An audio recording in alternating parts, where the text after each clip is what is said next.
Ito na po yung part 3. So, naisara ko na siya. Nalagyan ko na yung mga tornilyo.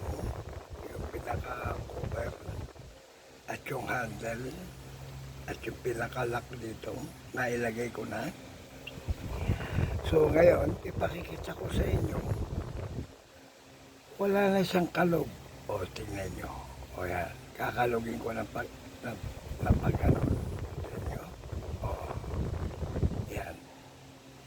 Hindi katulad kanina, talagang ang lakas ng kanyang kalog. So, matapos malagyan siya ng yung ginawa natin, wala na siyang kalog. Tignan nyo. Wala na. So, ibig sabihin, yung granahe na nilagyan natin na sinulit, nakakapit na siya doon sa pinakabosing. So, sakto-sakto siya. So, wala na siyang kalog. O yan. Hindi yan kumakalog. Hilahin mo pa ganun. Wala rin yan. Kalugin mo. Kasi dalawa po yan eh. Yung pahilang pa ganun. Washer ang problema nun. Kung pa ganyan naman, ang uga, yun po ay busing o kaya doon po mismo sa granahe na nirepair natin kanina. So, ayan. Wala na yan. Kalog. Okay.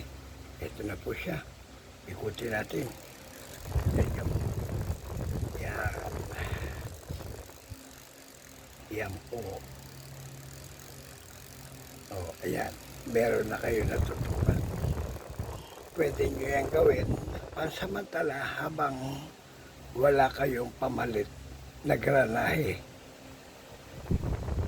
O di naman kaya, kung hindi nyo re-repairin at matutuluyan yung masira, hindi nyo na to magagamit habang buhay. Ipasura nyo na siya.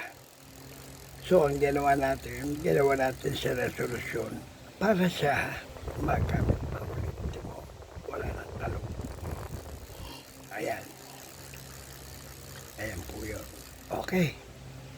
Hanggang dito na lang po. Ito po si Jody the Repairman. Tanda mo, huwag ka lang kukurap.